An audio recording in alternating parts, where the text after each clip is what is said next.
it's Ryan from 2minutetennis.net, and in this video, I'm going to show you what you can learn from the forehand contact point of Jerzy Janowicz. I absolutely love what he's doing here at contact, and I'm going to show you what I try to help my students to do. So the first thing is look how his head is down. He's not looking where he wants to hit the ball.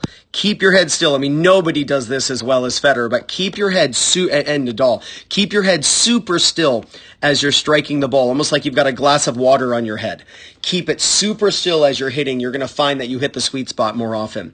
The next thing is notice the contact point is in front of his hitting shoulder.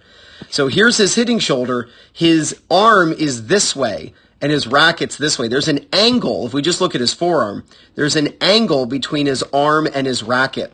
This angle right here needs to be there. So when you're filming yourself, make sure that there is an angle between the forearm and the racket. The reason for this is we want to contact in front of the body so that our racket can be traveling up. Look how he hits this ball.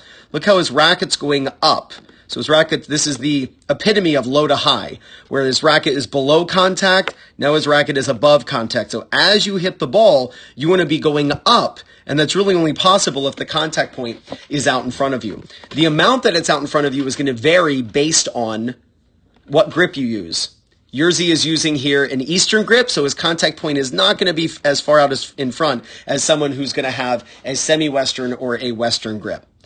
The next thing, I want you to notice at contact how his racket is ever so slightly closed. So you either want your racket straight up and down at this point, or based on the amount of racket speed you have, if you swing really fast, you can get away with your strings being a few degrees closed.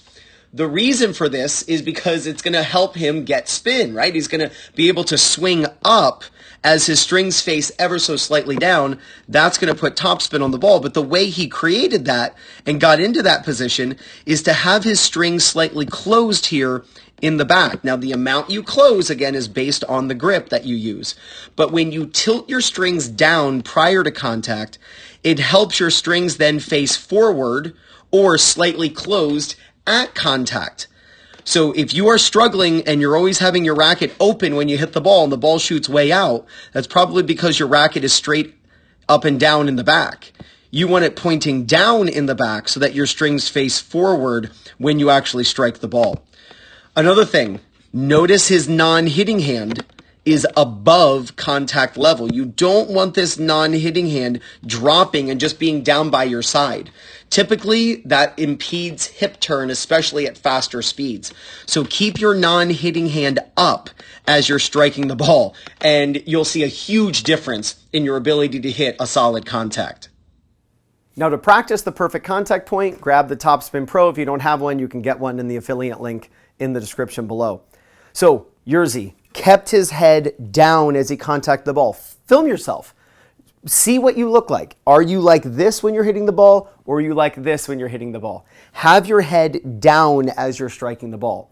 Next, make sure that your racket when you're hitting the ball is either straight up and down or ever so slightly closed. Now, you can't get away with it being super closed, but that's the nice thing about the Shield on the Topspin Pro too, is you can match that angle and have it a few degrees closed. As long as you're going up as you're hitting the ball, you're going to get that ball, the friction's going to pull the ball up over the net, and you're going to get the control you're looking for because you're going to get the spin as you're hitting the ball.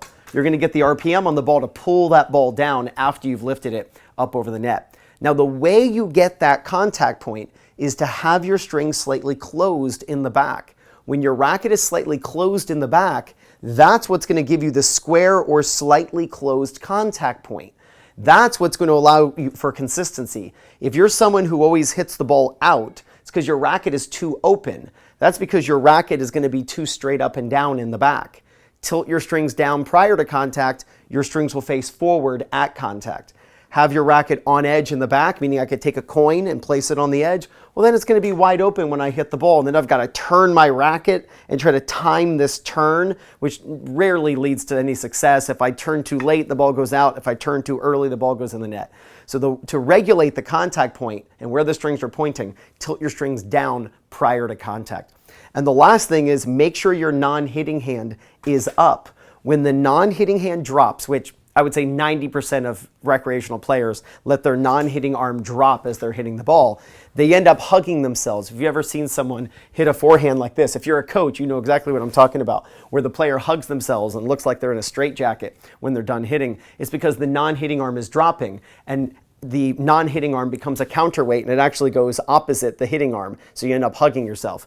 What you want is your non-hitting hand to stay up. A good drill for that is put both hands on the racket and just make this move like you're hitting the ball, and the racket moves the non-hitting hand out of the way so that you can learn that. And you look at Dominic Thiem as he's hitting the ball. His non-hitting hand is rising as he's hitting the ball. That's what you want to allow for hip turn into the shot. So focus on keeping your head super still. Keep your head super still. Focus on closing the racket face prior to contact so that your strings face forward at contact. And make sure that you're swinging up with the non-hitting hand rising as you strike the ball. You work on those key points about the forehand contact point, and there is no doubt you're going to gain confidence, win more matches, and play much better tennis. This is Ryan Reedy from 2minutetennis.net. You got this.